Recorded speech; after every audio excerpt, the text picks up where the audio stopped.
السلام علیکم ورحمۃ اللہ وبرکاتہ۔ نحمدہ و نصلی علی رسولہ الکریم، اما بعد فاعوذ باللہ من الشیطان الرجیم، بسم اللہ الرحمن الرحیم۔ رب اشرح لی صدری ویسر لی امری واحلل عقدۃ من لسانی یفقہوا قولی۔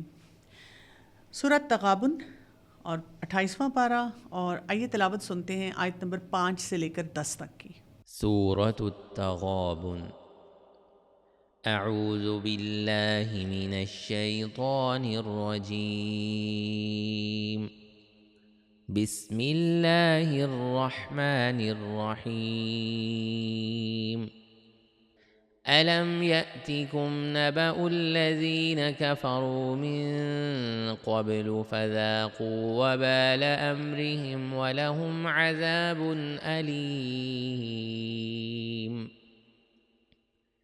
ذلك بأنه كانت تأتيهم رسلهم بالبينات فقالوا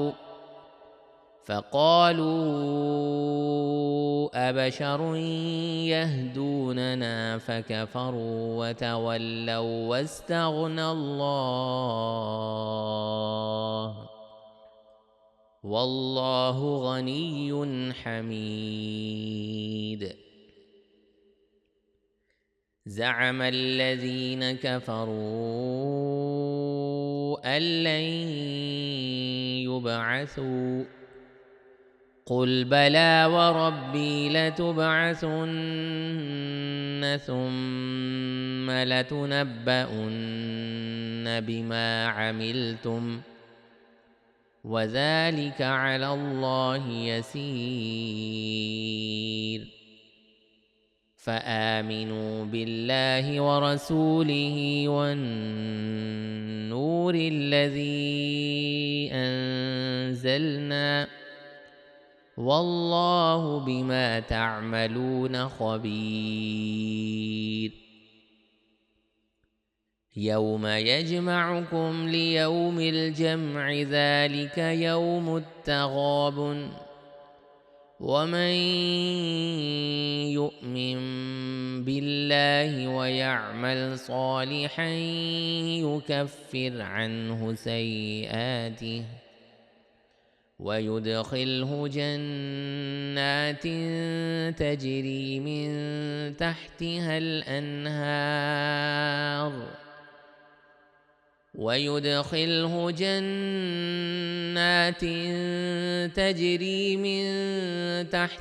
الأنهار خالدين فيها أبدا، ذلك الفوز العظيم۔ والذين كفروا وكذبوا بآياتنا أولئك أصحاب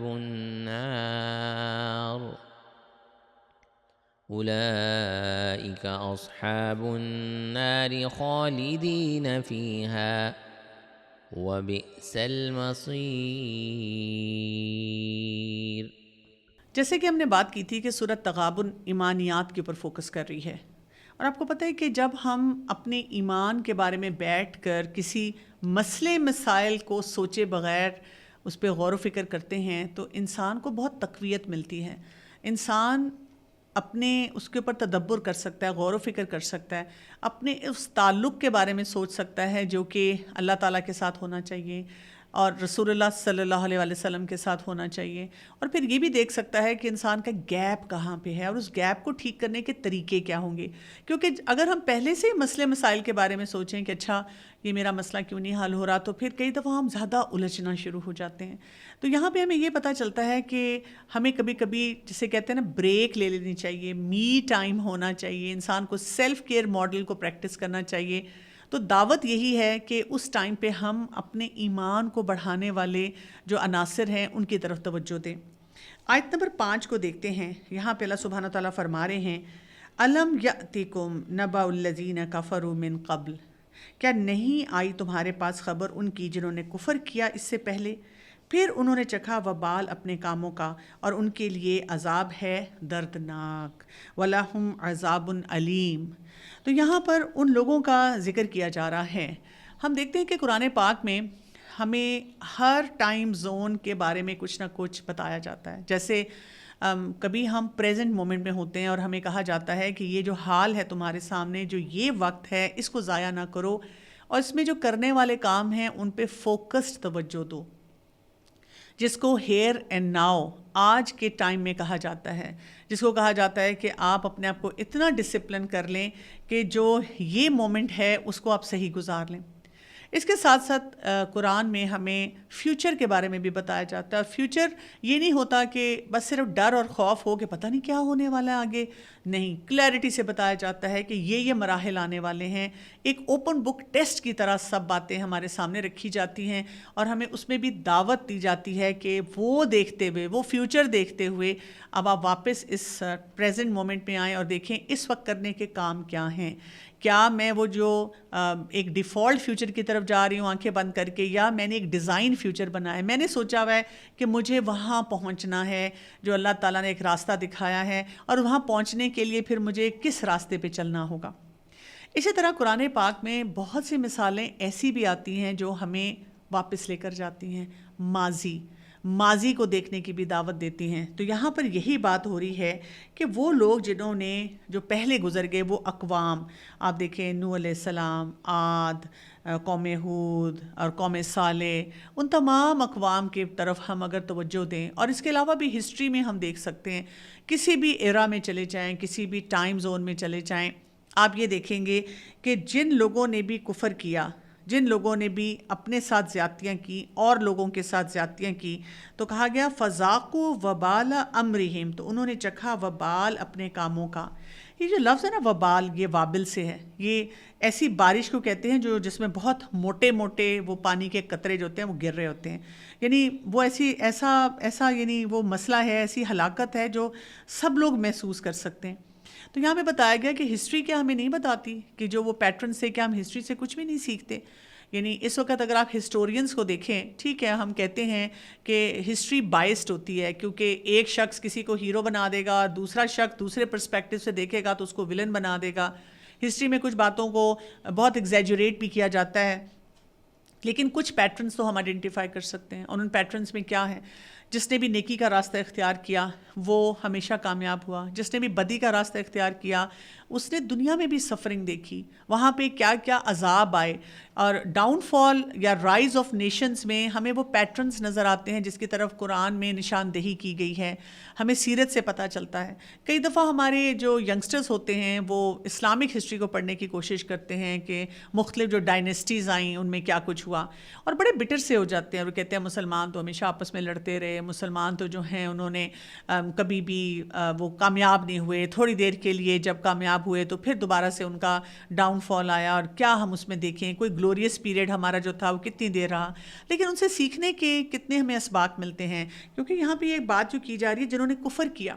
اور ہم نے ابھی جب پہلے پڑھا آیت نمبر 2 میں، تو اس میں بھی یہی تھا کہ اللہ نے تو پیدا کیا، اللہ نے تو بہترین سسٹم دیا، لیکن جب کراس روڈ پہ آپ کھڑے ہوئے تو کچھ لوگ اللہ کے ایمان والے بندے بنے اور وہ کامیاب ہوئے، اور جن لوگوں نے کفر کیا وہ لوگ ہیں جن کی سفرنگ بہت زیادہ رہی.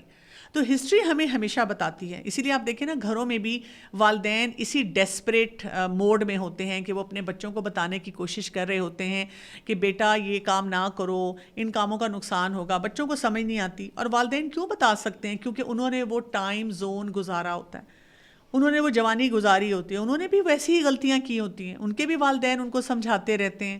لیکن یہ سائیکل جو اسی طرح چلتا ہے، جو لوگ اس پچھلے دور سے جو گزرا ہوا دور ہے اس سے کچھ سیکھ لیتے ہیں وہ اپنی زندگی کو امپروو کر لیتے ہیں، اور جو لوگ نہیں سیکھتے ان کی زندگی مشکلات میں گھری رہتی ہے. پھر اس کے بعد آیت نمبر 6 پہ آئیے. یہ بوجہ اس کے کہ وہ تھے آتے ان کے پاس رسول ان کے ساتھ واضح آیات کے.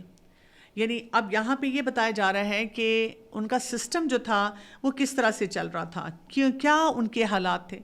اللہ تعالیٰ جب بھی کسی قوم کو بھیجتا ہے، لوگوں کو پیدا کرتا ہے، تو ان کو پہلے ہمیشہ مقصد حیات جو ہے وہ بتایا جاتا ہے. اور وہ کس طرح بتایا جاتا ہے؟ تأتیہم رسلہم بالبینات، اللہ تعالیٰ ان کے پاس انبیاء بھیجتا ہے، کوئی نہ کوئی میسج بھیجتا ہے، کوئی سٹرکچر بھیجتا ہے، کوئی اصولی بات وہاں پہ بھیجتا ہے، یہ کرنے کے کام ہیں. اور وہ جو کام ہیں وہ کیسے ہوتے ہیں؟ بالبینات، واضح قسم کی نشانیاں ہیں جو ان کو بھیجی جاتی ہیں. بہت کرسٹل کلیئر احکامات ہیں. ہم اگر قرآن پاک کو پڑھیں، مثلاً کوئی کہتا ہے کہ میرے پاس اتنا ٹائم نہیں ہے کہ میں بہت ڈیٹیل میں قرآن کو پڑھوں. آپ صرف رننگ ٹرانسلیشن اگر پڑھ لیں تو کچھ بیسکس تو ہمیں ہر جگہ سمجھ آ جاتے ہیں. جو ہمارے معاشرے کے اس وقت بہت بڑے بڑے ایولز بنے ہوئے ہیں، جیسے کہ لوگ یہ بات کرتے ہیں کہ حقوق اللہ تو اللہ تعالیٰ معاف کر دے گا، حقوق العباد پہ توجہ دینی چاہیے. لیکن اگر آپ قرآن پاک پڑھ رہے ہیں تو ہر چند آیات کے بعد اللہ کے حق کا ذکر آتا ہے، جو کہ نماز ہے، کہ نماز تو پڑھنی ہی ہے. اسی طرح اگر ہم رننگ ٹرانسلیشن پڑھیں تو ہمیں پتہ چلتا ہے کہ ہم ظلم نہیں کر سکتے، زیادتی نہیں کر سکتے، گالی گلوچ نہیں کر سکتے، اسی طرح ہم جھوٹ نہیں بول سکتے، غیبت نہیں کر سکتے، ہم کسی انسان کو تنگ نہیں کر سکتے، حقوق و فرائض میں ہمیں خیال رکھنا ہے. تو آپ دیکھیں معاشرے میں اگر آپ نکلیں گے تو یہی بیسک چیزیں ہیں جو کہ ٹھیک ہونے والی ہیں، اور انہی بیسکس کے بارے میں ہمیں تعلیمات دی جا رہی ہیں. تو یہاں پہ کہا گیا کہ وہ واضح نشانیاں تو آ گئیں، لیکن کیا ہوا؟ تو وہ کہتا ہے کیا انسان رہنمائی کریں گے ہماری؟ اب آپ دیکھیں یہ ایک ایٹیچیوڈ بتایا جا رہا ہے.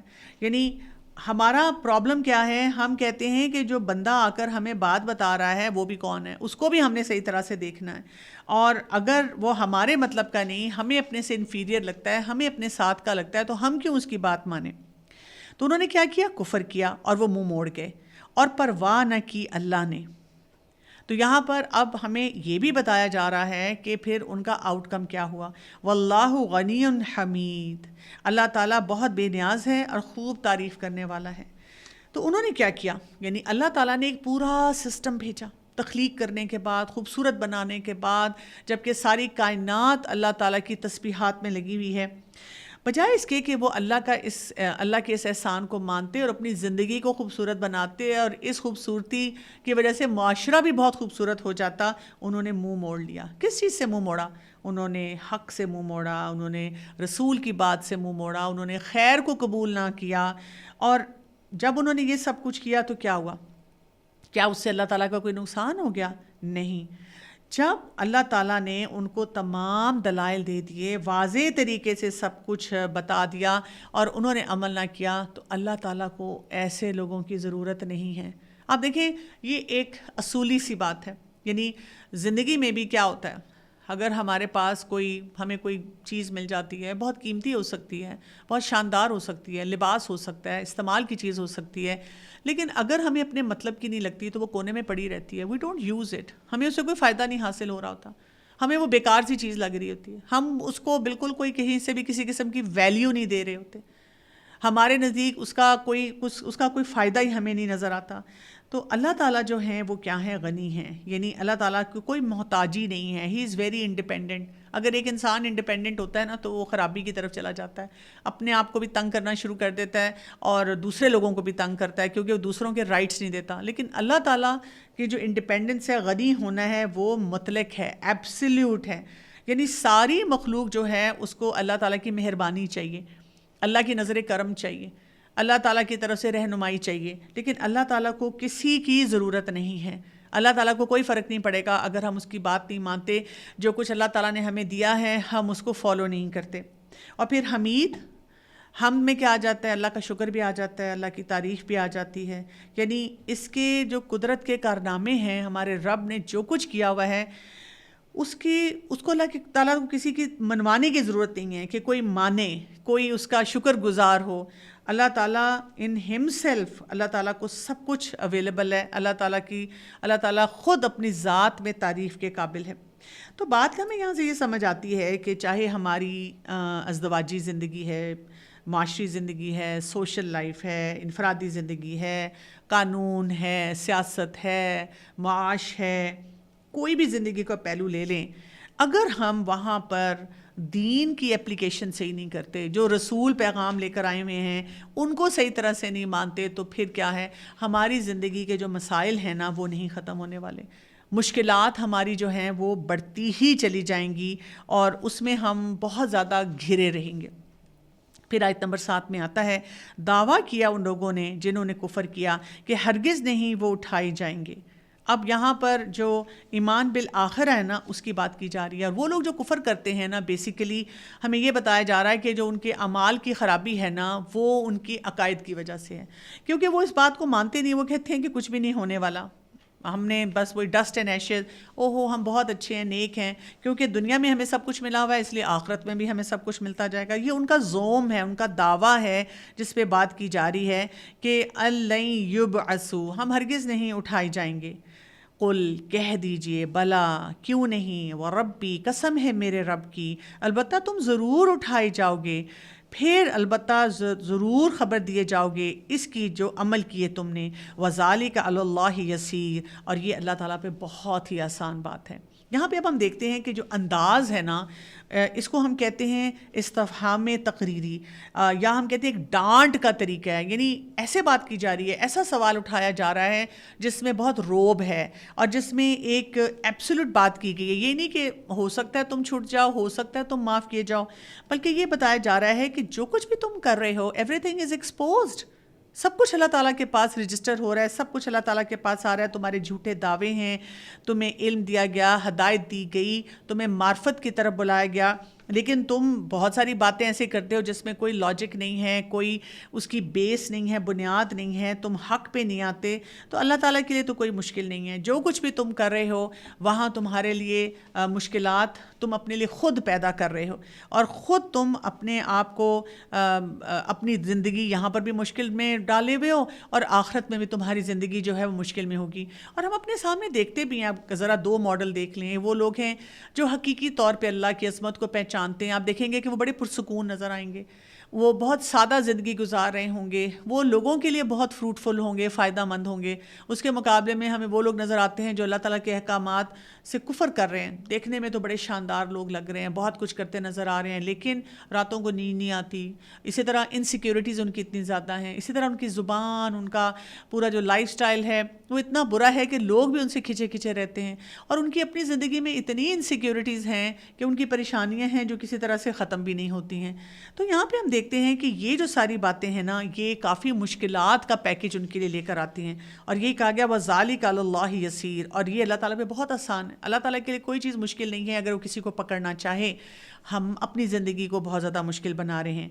اب اس کے لیے ہمیں کچھ ایک طریقہ بھی سکھایا گیا کہ اچھا پھر کرنے کا کام کیا ہے. آپ دیکھیں گے کہ قرآن پاک میں ہمیشہ ایک بیلنس کے ساتھ بات کی جاتی ہے.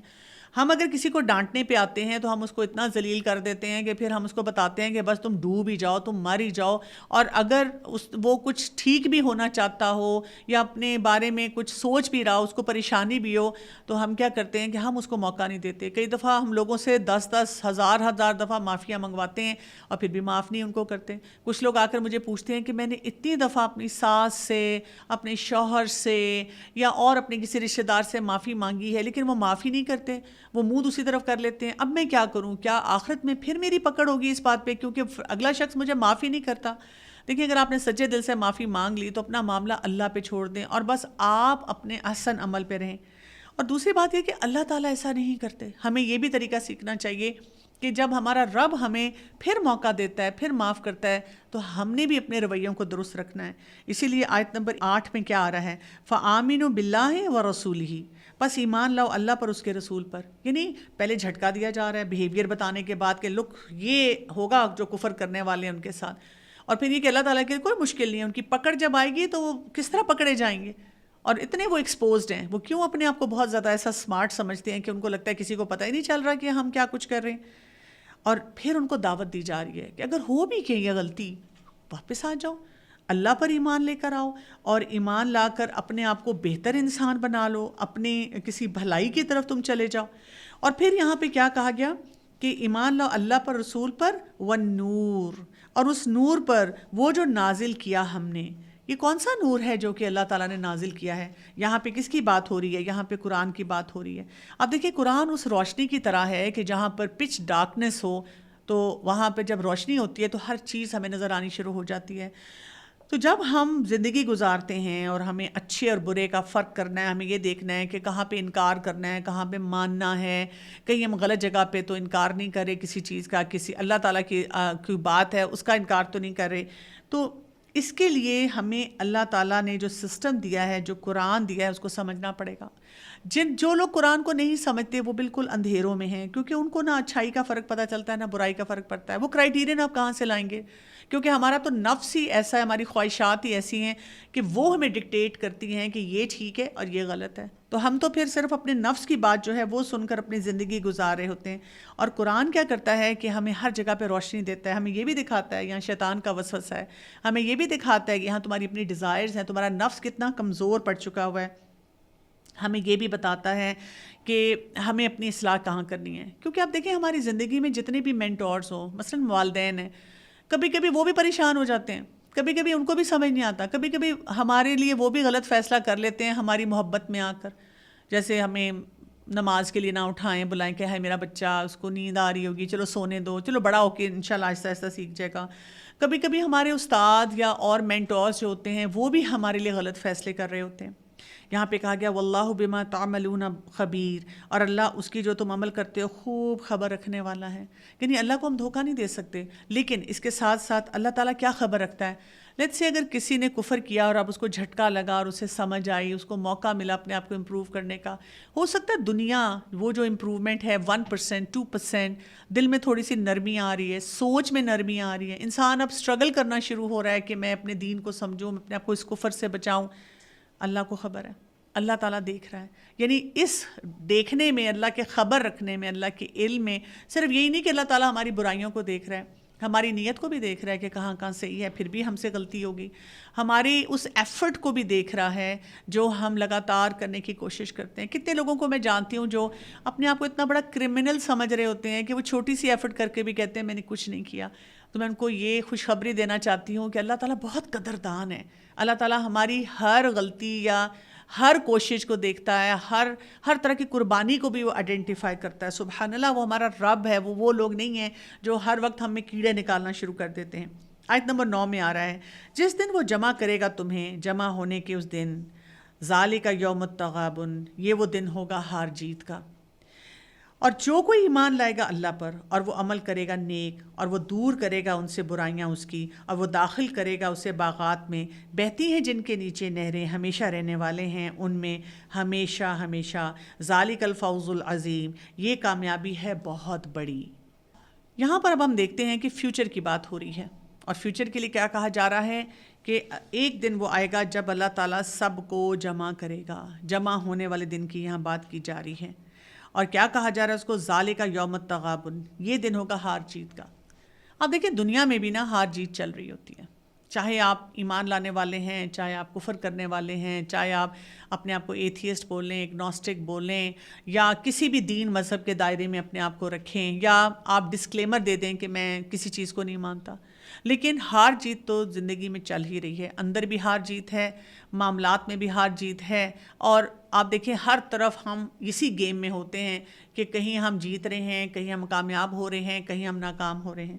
تو یہاں پہ ہمیں یہ بتایا جا رہا ہے کہ جو تغابن ہے, ہار جیت کا دن ہے, وہ آئے گا. اور تغابن کیسی ہار جیت ہوتی ہے جس میں میوچول گین اور لاس کی بات ہوتی ہے. تو قیامت کے ناموں میں سے ایک یہ نام ہے, اور اس دن کیا کچھ ہو رہا ہوگا ایک حدیث سے ہمیں پتہ چلتا ہے. رسول اللہ صلی اللہ علیہ وسلم نے فرمایا کہ اللہ اگلوں اور پچھلوں کو کھڑا ہونے کی حالت میں ایک مقرر دن جمع کرے گا جس میں کھڑا ہونا 40 سال کے برابر ہوگا. اللہ اکبر. ان کی آنکھیں پھٹی ہوئی ہوں گی اور وہ مقدموں کے فیصلے کا انتظار کر رہے ہوں گے. تو جمع ہونے کا دن جو ہوگا اس دن گروپس بنے ہوئے ہوں گے, اور ان گروپس میں تمام فیصلے جو ہیں وہ ہو رہے ہوں گے.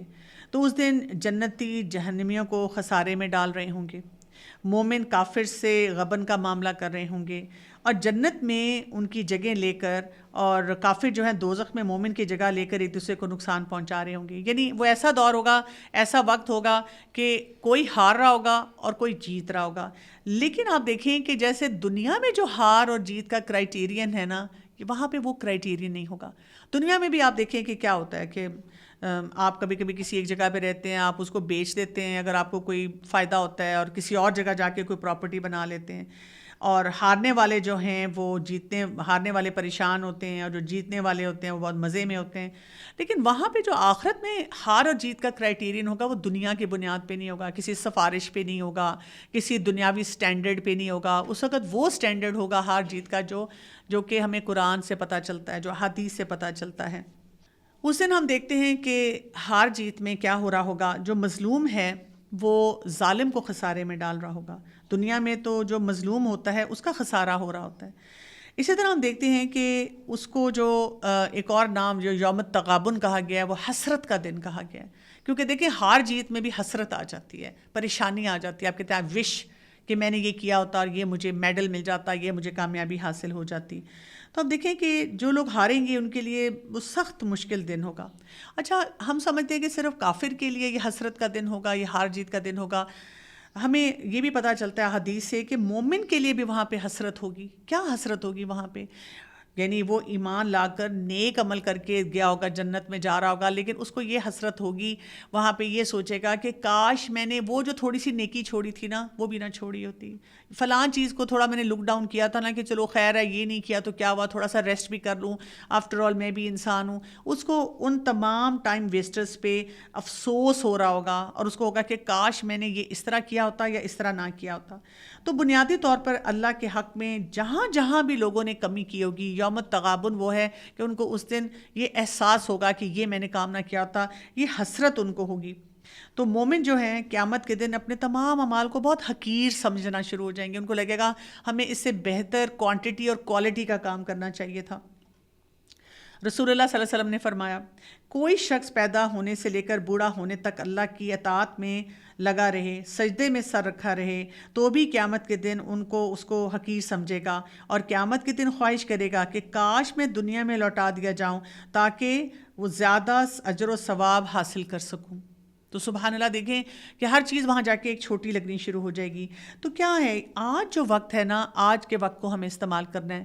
جیسے ہمیں ایک اور حدیث سے پتہ چلتا ہے جو لوگ کسی جگہ مجلس کریں لیکن اس میں اللہ کا ذکر نہ کریں تو وہ ان کے لیے قیامت کے دن حسرت کا باعث ہوگی. اب آپ دیکھیں وہاں پہ آپ اس حسرت میں ہوں گے، یوم التغابن، وہ لاس ہوگا آپ کا وہاں پہ کہ او مائی گاڈ اتنی پارٹیز تھیں، اتنی گیدرنگس تھیں، اتنا ہم انجوائے کرتے تھے، تو ایک حدیث ہی بول دیتے، کوئی اللہ کا نام لے لیتے، کوئی چھوٹی سی بات اچھی کر لیتے قرآن کی، کوئی ایسی بات کر لیتے جس سے اللہ کی عظمت، اللہ کی بڑائی کا ذکر ہو جاتا، کوئی دعا پڑھ لیتے، کسی کو دعا دے دیتے، ہیلو ہائی کی بجائے سلام کر لیتے، کچھ تو کرتے تاکہ یہ کہ وہ ہمارے لیے یہاں رجسٹر ہوتی. رسول اللہ صلی اللہ علیہ وسلم نے فرمایا جو آدمی راستے پر چلتے ہوئے اللہ کا ذکر نہ کرے وہ چلنا بھی اس کے لیے باعث حسرت ہوگا، اور جو آدمی اپنے بستر پر آئے لیکن اللہ کا ذکر نہ کرے تو وہ بھی اس کے لیے باعث حسرت ہوگا. تو آپ دیکھیں کہ ہم اگر قرآن اور سنت کو فالو کرتے ہیں، خاص طور پہ اگر ہم مسنون طریقے سے اپنی زندگی گزارتے ہیں، تو آپ دیکھیں آپ کو ہر وقت اپرچونٹی مل رہا ہوتا ہے کہ آپ کوئی نہ کوئی دعا پڑھ رہے ہوں، اللہ کو یاد کر رہے ہوں، اللہ کا ذکر کر رہے ہوں، سیڑھیاں چڑھ رہے ہیں تو اللہ اکبر، سیڑھیاں اتر رہے ہیں تو سبحان اللہ. اسی طرح آپ گاڑی چلا رہے ہیں تو تب بھی سفر کی دعا ہے، آپ رات کو بستر پہ سونے لگے ہیں وہاں بھی دعا ہے، واش روم جانے لگے ہیں تب بھی دعا ہے، واش روم سے نکلنے لگے ہیں تب بھی دعا ہے، کھانا ختم کرنا تب بھی دعا ہے، کوئی بھی کام کرنا ہے، گھر میں داخل ہونا ہے، گھر سے باہر نکلنا ہے تب بھی دعا ہے، چھینک ہے تب اس کے لیے بھی دعا ہے، صبح سو کے اٹھتے ہیں اس کے لیے بھی دعا ہے، کسی کو ملاقات کرتے ہیں اس کے لیے بھی دعا ہے، کوئی راستے میں چلتے ہوئے کسی کی کوئی ایسی آفت کسی کے دیکھتے ہیں اس کے لیے دعا ہے، دل میں ڈپریشن فیل ہو، انزائٹی فیل ہو اس کی بھی دعا ہے، کبھی آپ کو ڈر لگے حسد سے تب بھی دعا ہے، صبح کے اذکار ہیں، شام کے اذکار ہیں. یعنی ہمارے پاس اینڈ لیس لسٹ ہے دعاؤں کی. اور جب ہم وہ ساری دعائیں پڑھنا شروع کرتے ہیں تو پھر کیا ہو جاتا ہے، اس سے ایک تو ہمارا اللہ سے تعلق جو ہے وہ مضبوط ہو جاتا ہے، دوسرا کیا ہوتا ہے کہ جو دل اور دماغ وہ صحیح کام پہ ٹکتا ہے. لیکن آپ دیکھیں جو ہم یہ کام نہیں کریں گے تو کتنی حسرتیں ہوں گی. جیسے ہمیں قرآن میں پتہ چلتا ہے نا کہ جو مجرم ہوں گے دنیا سے جب جائیں گے تو ان کو اتنی حسرت ہوگی، وہ کہیں گے کن تو ترابا، کاش کہ ہم مٹی ہو جاتے، ختم ہو جاتے، نہ ہمارا کوئی حساب کتاب ہوتا. لیکن آپ دیکھیں کہ انسان دنیا میں رہتے ہوئے جو کرنے والے کام ہیں وہ نہیں کرتا تو ظالم کو حسرت ہوگی، برے ساتھی کو حسرت ہوگی، نافرمان کوئی ہوگا تو اس کی حسرت ہوگی. ہر شخص جنت کو دیکھ رہا ہوگا اور کہیں نہ کہیں اس کے لیے حسرت ہوگی کہ یہ جو ہے یہ طریقہ یا یہ کام جو مجھے کرنا تھا وہ کیوں نہیں کیا. حدیث سے ہمیں پتہ چلتا ہے جنت میں جو بھی داخل ہوگا اسے اس کا آگ میں ٹھکانہ دکھایا جائے گا، یعنی جو بھی اس کا ٹھکانہ ہے، اور اس پر وہ زیادہ شکر ادا کرے گا. اور جو بھی آگ میں داخل ہوگا اس کو جنت کا ٹھکانہ دکھایا جائے گا کہ اب اس کو حسرت اور افسوس میں اضافہ ہو. یعنی یہی نہیں ہے صرف کہ اس کو ایک سزا دی جائے گی یا سزا سے بچا لیا جائے گا، بلکہ ان کو وہ ٹھکانے بھی دکھائے جائیں گے. تو اس دن کی حسرت سے بچنے کے لیے اس وقت ہمیں کون کون سے کام کرنے ہیں. ہمیں استغفار کی کثرت کرنی ہے، ہمیں لوگوں کے ساتھ اگر ہمارے معاملات خراب ہوئے ہیں وہاں پہ معافی مانگنی ہے، اسی طرح لوگوں کے حقوق ہمیں دینے ہیں، اسی طرح اپنے آپ کو ظلم، غیبت اور ہر طرح کی بری چیز سے بچانا ہے تاکہ کل کوئی بھی موقع ہمارے لیے حسرت کا سبب نہ بنے۔ رسول اللہ صلی اللہ علیہ وسلم نے فرمایا وہاں مخلص وہ ہوگا جس کے پاس نماز، روزہ، سب نیکیاں ہوں گی لیکن حقوق العباد میں کمی کی ہوئی ہوگی، یعنی کسی کو گالی دی، کسی پہ تہمت لگائی، کسی کا مال چرا لیا، کسی کا خون بہا دیا، پھر اس کی نیکیاں بانٹ دی جائیں گی اور پھر دوسروں کے گناہ اس کو دے دیے جائیں گے۔ تو یہاں پہ آپ دیکھیں کہ بہت ہی امپورٹنٹ بات جو ہمیں یہاں بتائی جا رہی ہے کہ وہ کیونکہ یوم التغابن ہے تو وہاں پہ انسان جو ہے پھر حسرت کرے گا، تو کیوں نہ جو دنیا میں ہم فضول قسم کی حسرتیں رکھتے ہیں، فلاں مجھ سے محبت نہیں کرتا، یہ میرا خیال نہیں رکھتا، اس نے میرا دل توڑ دیا، اللہ ہے نا محبت کے لیے، رسول اللہ صلی اللہ علیہ وسلم ہے نا محبت کے لیے۔ اور جب ہم اللہ سے ساتھ اپنا تعلق مضبوط کرتے ہیں اور عمل صالح کرنا شروع کرتے ہیں، ہماری زندگی ویسی اتنی پروڈکٹیو ہو جاتی ہے کہ بہت سی ایسی باتوں سے ہمیں اتنا فرق بھی نہیں پڑتا۔ اور جو کوئی ایمان لائے گا اللہ پر اور وہ عمل کرے گا صالح، نیک، یکفر عنہ سیئاتہ، تو وہ دور کر دے گا اس کی برائیاں اس سے۔ تو اب ہمارے اندر جو جو بھی برائیاں ہیں، مثلاً ہمیں کبھی کبھی حقوق العباد اور حقوق اللہ میں بہت مسائل نظر آتے ہیں، ہم سے وہ مینج نہیں ہو رہا ہوتا، تو ہمیں اس کی شرط بتا دی گئی کہ ایمان اور عمل صالح، ان پہ ہم کام کرنا شروع کریں۔ ہر وقت یہ نہ پوچھتے رہیں کون سا وظیفہ، کون سا طریقہ، میں بہت پریشان ہوں، مجھے سمجھ نہیں آ رہی۔ ہم یہ دیکھیں کہ مجھے کرنے والا کام اس وقت کیا ہے اور مجھے کس چیز پہ توجہ دینی ہے۔ جیسے ہی ہم نے یہ سارے کام کرنے شروع کیے تو پھر کیا فائدہ ہوگا؟ وَيُدْخِلْهُ جَنَّاتٍ تَجْرِي مِن تَحْتِهَا الْأَنْهَارُ، وہ داخل کرے گا اسے باغات میں جس کے نیچے بہتی ہیں نہریں۔ تو یہاں پہ ہمیں بات کیا سمجھ آتی ہے، کیونکہ یہ ہمیشہ ہمیشہ کی زندگی کی بات کی جا رہی ہے اور اس کو فوز العظیم بھی کہا جا رہا ہے کہ یہ بہت بڑی کامیابی ہے۔ یعنی ایک طرف ہمیں اس حسرت کا بتایا گیا کہ ہم سوچیں کتنا بڑا لاس ہو رہا ہوگا، کتنے ریگریٹس ہوں گے، چاہے آپ نے بہت اچھے لیول پہ بھی کام کیا تب بھی آپ پریشان ہوں گے۔ تو پھر کرنے کا یہاں پہ کام کیا بتایا جا رہا ہے؟ زندگی میں ایک فارمولہ آپ اپنی رکھ لیں تو آپ کی زندگی کافی آسان ہو جائے گی۔ معافی، تلافی اور اضافی۔ اللہ کے حق سے شروع ہو جائیں، حقوق اللہ میں یہ کام شروع کر دیں اور اس کے بعد حقوق العباد میں بھی اسی کام کی طرف چلے جائیں۔ معافی کیا ہے؟ جب آپ سے غلطی ہو اپنے آپ کو وہیں ٹھہرائیں، پاز کریں اور توبہ استغفار کر لیں۔ کوئی انسان کے حق میں زیادتی ہو گئی ہو تو اپنے آپ کو یوم التغابن کا یاد کرائیں، آپ کے وہاں مجھے کامیاب ہونا ہے، وہاں حسرت نہیں رکھنی، کوئی بات نہیں اگر یہاں مجھے معافی مانگنی پڑ گئی، شوڈنٹ میٹر۔ اور معافی مانگنے کے بعد اگلی بات کیا آ جاتی ہے؟ تلافی۔ جو بھی آپ سے غلطی ہوئی ہے سوچیں، یہ راستہ نکالیں کہ آئندہ یہ غلطی نہیں ہونی چاہیے، آئندہ یہ طریقہ کار نہیں ہونا چاہیے۔ قرآن اور سنت سے مجھے کیا پتہ چلتا ہے کہ مجھے اپنے اس عمل کو کیسے ٹھیک کرنا ہے، اسی طرح کون سے سکلز ریکوائرڈ ہیں جس کی وجہ سے میں اپنے آپ کو ٹھیک کر سکتا ہوں، تو میں نے ان کاموں کو بڑھانا ہے، سیکھنا ہے، تاکہ یہ نہ ہو کہ میں نے غلطی کی پھر دوبارہ وہی بیہیویئر ریپیٹ کیا، پھر دوبارہ سے مجھے پھر معافی مانگنی پڑی اور بار بار معافی مانگنے سے مجھے گلٹ بھی شروع ہو جائے اور مجھ سے پھر کام بھی نہ کیا جائے۔ ایسے نہیں ہونا چاہیے۔ تو معافی آپ کے بعد، اس کے بعد آپ نے کی تلافی، اور اب آپ اگلے کام پہ آتے ہیں، اس کو ہم کہتے ہیں اضافی۔ اضافی کام کیا ہوتا ہے؟ اب آپ نے کچھ بونس بھی کرنا ہے، احسن عمل کرنا ہے، کوئی احسان والا کام کرنا ہے، یعنی اللہ تعالیٰ کے لیے آپ کر رہے ہیں تو کوئی اور نیکی کا کام ایسا کر لیں، نیکیاں بڑھاتے چلے جائیں، اپنے رب کو اور راضی کریں، اپنے رب کے آگے اور زیادہ سجدوں میں جھکیں، سنتوں پہ اور زیادہ عمل کرنے والے بنیں، اضافی کام کریں کچھ نہ کچھ۔ اور اسی طرح لوگوں کے حق میں بھی ہو تو پھر کیا کریں؟ احسن طریقے سے، یعنی حسن پیدا کریں، احسان کا رویہ، ایکسلنس کے لیول پہ جا کر، عدل سے بڑھ کر احسان کے رویے پہ ان کے ساتھ کوئی ایسا معاملہ کریں کہ تعلقات اور بہتر ہو جائیں، کیونکہ اسی کو فوز العظیم کہا گیا۔ اور پھر آیت نمبر 10 میں آ رہا ہے والذین کفروا وکذبوا بآیاتنا، اور وہ جنہوں نے کفر کیا اور جھٹلایا ہماری آیات کو۔ یعنی آپ دیکھیں کہ اتنا خوبصورت پیکج مل رہا ہے، یہ بھی بتایا جا رہا ہے کہ کرنے کے کام کیا ہیں، یہ بھی بتایا جا رہا ہے کہ آخرت میں کیا کچھ ہو جائے گا۔ نہیں، پھر بھی کچھ لوگ مانتے ہیں، وہ جھٹلانا شروع کر دیتے ہیں اللہ تعالیٰ کی بتائی ہوئی آیات کو۔ تو پھر کیا کہا گیا؟ اللہ تعالیٰ غفور رحیم ہے، اللہ تعالیٰ معاف کر دیں گے؟ نہیں۔ یہاں پہ غور سے پڑھیے گا، آیت نمبر سورۃ تغابن کی آیت نمبر 10 ہے، اولئک اصحاب النار، یہی لوگ ہیں جو ساتھی ہیں آگ کے، خالدین فیہا، اس میں ہمیشہ ہمیشہ رہنے والے ہیں۔ یعنی یہاں پہ ہمیں یہ نہیں کہا گیا کہ ان کو معاف کر دیا جائے گا، کوئی بات نہیں، ہوگی غلطی، نہیں، ہمیں عمل صالح کرنے پڑیں گے۔ اور اپنی ایمانیات پہ کام کرتے ہوئے، اپنی فاؤنڈیشن کو اسٹرانگ کرتے ہوئے اپنے آپ کو التغابن، یوم التغابن، اس حسرت والے دن سے بچانا ہوگا۔ اور اسی لیے یہاں پر اس آیت کا جو اختتام ہو رہا ہے اس بات پہ ہو رہا ہے وَبِئْسَ الْمَصِيرُ، اور یہ ہے لوٹنے کی جگہ، بہت ہی بری لوٹنے کی جگہ۔ تو بات یہ ہے کہ دنیا میں دن رات تغابن ہو رہا ہے، لیکن اصل تغابن جو ہے وہ آخرت کا تغابن ہے۔ اور ہمارا اس وقت کام یہ ہے کہ جو کچھ بھی قابلیت ہمیں اللہ تعالیٰ نے دی ہوئی ہے، ہم اس کو ظلم اور زیادتی کی طرف نہ لے کر جائیں، بلکہ اپنی آخرت کو بہترین بنائیں۔ تھوڑی سی بات میں یہاں پہ یہ کرنا چاہوں گی کہ یہ کیوں ہوتا ہے۔ جیسے اس میں ہم دیکھ رہے ہیں کہ اللہ تعالیٰ ہمیں ایک فری ول بھی دے رہے ہیں، ایک موقع دے رہے ہیں، اپرچونٹی دے رہے ہیں کہ ہم اپنے لیے صحیح چوائس کریں، لیکن ہم یہ کام نہیں کرتے۔ کیوں نہیں کرتے؟ تھوڑا سا اس کانسیپٹ کو سمجھنے کی ضرورت ہے۔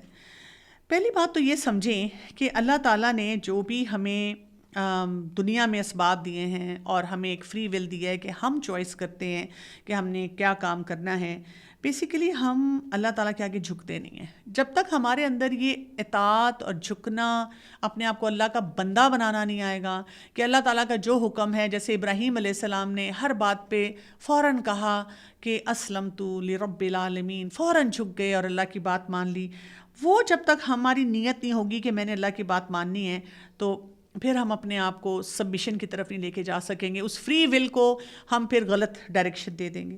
دوسرا یہ کہ ہمارے اندر خواہشات ہوتی ہیں، ڈیزائرز ہوتی ہیں۔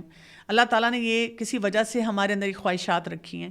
میں اکثر لوگوں کو کہتی ہوں، دیکھیں ہم بائی نیچر ہیں نکمے، ہم بائی نیچر ہیں عیاش، دل چاہتا ہے بس عیاشی کرتے رہیں، ٹائم ویسٹرز میں پڑے رہیں، کچھ نہ کام کرنا پڑے۔ اسی لیے تو اللہ تعالیٰ نے جنت میں یہ سب چیزیں رکھی ہیں، بس بیٹھے رہیں گے آرام سے، یعنی پھل توڑنا بھی نہیں پڑے گا، جس پھل کو کھانا چاہیں گے وہ پھل خود بخود منہ کے پاس آ جائے گا، کوئی ملازم تلاش نہیں کرنے پڑیں گے، کوئی کام نہیں کرنا پڑے گا، کیونکہ اللہ تعالیٰ کو پتہ ہے کہ ہم ایسے ہیں۔ لیکن اس کے لیے پہلے یہ امتحان پاس کرنا پڑے گا، پہلے پروف کرنا پڑے گا کہ ہم اس کے لیے ورتھ اٹ ہیں۔ تو ہمیں کیا کرنا ہے کہ اپنی زندگی میں جو حلال قسم کی ڈیزائرز ہیں نا، ان کو بڑھاتے چلے جائیں، ان کو انجوائے کرتے چلے جائیں، کیونکہ ہم نے حلال کو ہی اتنا لمیٹڈ کر دیا، اس کی وجہ سے حرام ہمیں بہت اچھا نظر آنا شروع ہو گیا، پھر وہ بھی ہمارے لیے مشکل بنتا چلا جا رہا ہے۔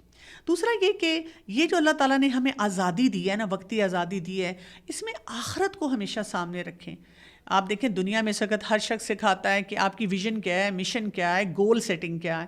تو ہم نے کیا آخرت کے لیے کوئی ویژن رکھا ہے کہ وہ جنت میں گھر چاہیے، وہ مقام چاہیے، وہ پلاٹ لینا ہے، وہ محل لینا ہے، ٹھیک ہے، وہ اس نہر کے پاس اپنی جگہ لینی، اللہ کا دیدار کرنا ہے، صالحین، انبیاء، شہداء، ان کے ساتھ رہنا ہے۔ وہاں پہ ہم دیکھیں گے آپ کے کیا کیا رول ماڈلز ہیں، رسول اللہ صلی اللہ علیہ وسلم سے ملاقات ہم کریں گے۔ اچھا کہ کون کون سے صحابہ کرام، صحابیات ہمیں پسند ہیں، ان کو دیکھیں گے۔ جب ہم ان کے بارے میں پڑھتے ہیں تو کیا ہمارے دل میں خواہش آتی ہے کہ ہم ان کو دیکھ سکیں گے؟ اللہ کا دیدار ہمارے لیے کیسا ہوگا؟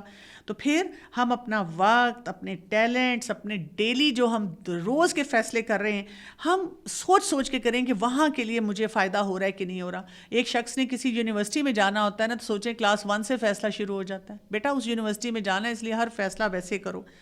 اسی طرح اعتدال کی زندگی گزاریں۔ جب بھی آپ اعتدال کی زندگی گزاریں گے نا، آپ اپنے اس وقت کو جہاں پہ اللہ تعالیٰ نے آپ کو چوائسیز دی ہیں کہ آپ خود فیصلے کر لیں، آپ صحیح فیصلے کریں گے۔